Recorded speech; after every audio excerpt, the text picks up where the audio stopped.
Hi guys, it's Megan from Skinny Delicious, and I wanted to share with you guys today a question that came in from a reader.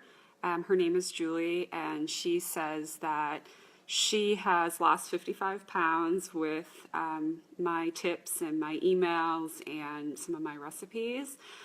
She's a busy mom of two, and she's a manager who works from 7 in the morning till 6 at night, and she said that one of her biggest struggles is avoiding the office snacks, especially around 3 p.m.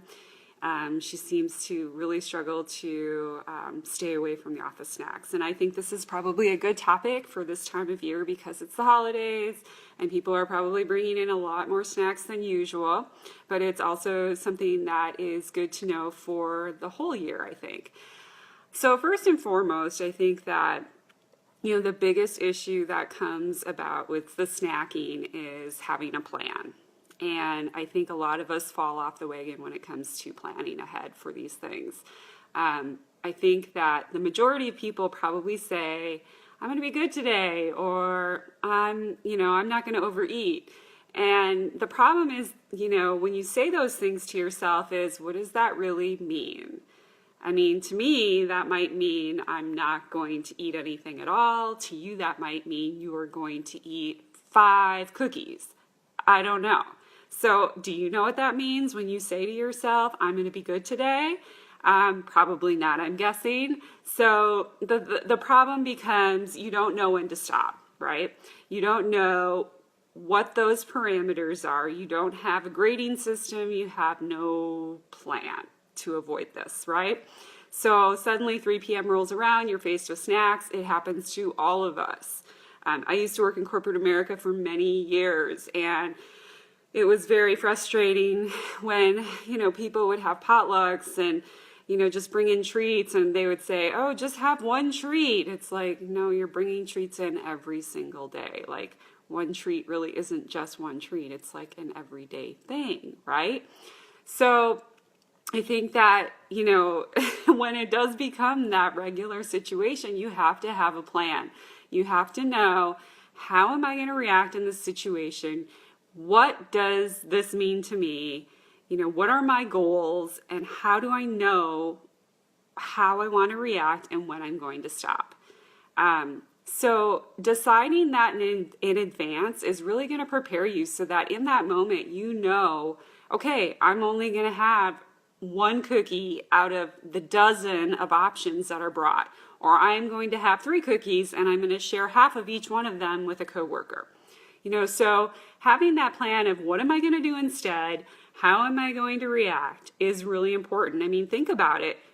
If you go to a meeting with your boss, are you going to go unprepared? Are you going to not have a conversation in your head and think about, well, what if he's telling you that you're doing awesome or you're doing horrible? I'm sure in your mind you're thinking through those thoughts and how you're going to react and what you're going to say or how you'll defend yourself in those situations. It's no different with food. Just because food can't talk back to you doesn't mean that it doesn't control you in some way as well. So you have to have the same perspective when it comes to food and managing your relationship with it, just like you manage any relationship in your life. So yeah, having that plan, knowing what your plan of attack is going to be when you're faced with that situation is incredibly important. So, and the other thing I wanted to mention is that I know a lot of us are really busy when we're working long hours at an office.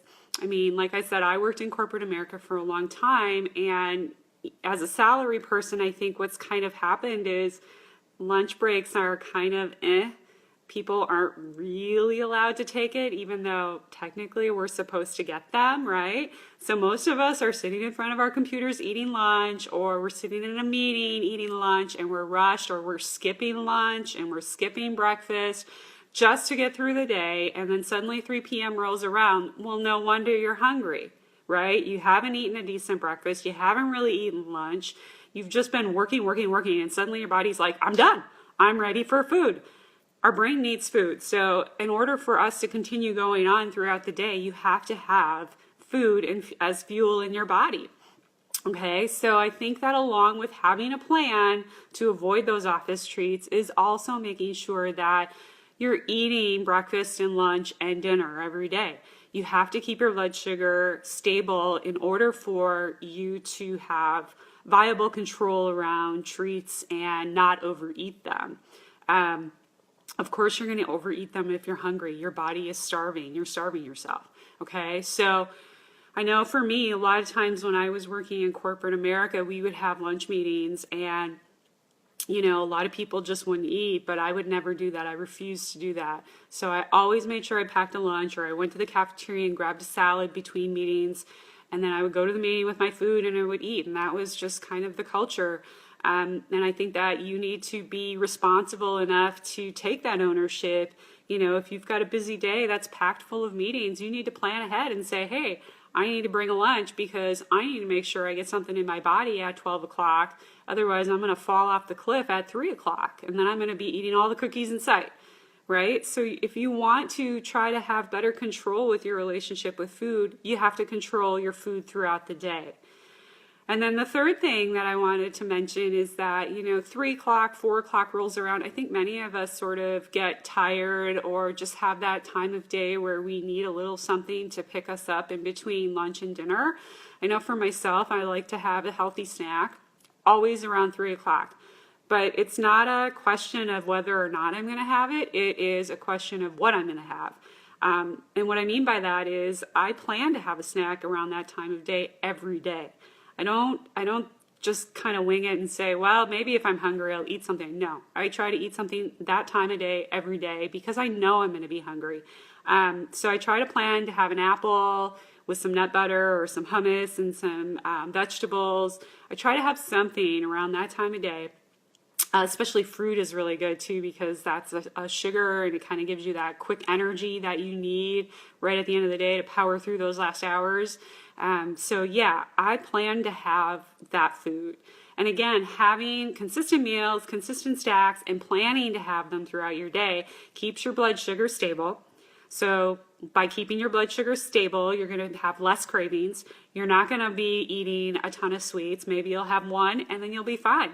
But as soon as you allow your body to have its blood sugar crash, that's when you're going to be wanting to eat everything in sight because you're starving. So those are my tips. That's how you manage the office, and that's how you get through the day. So if you have any other questions, please let me know.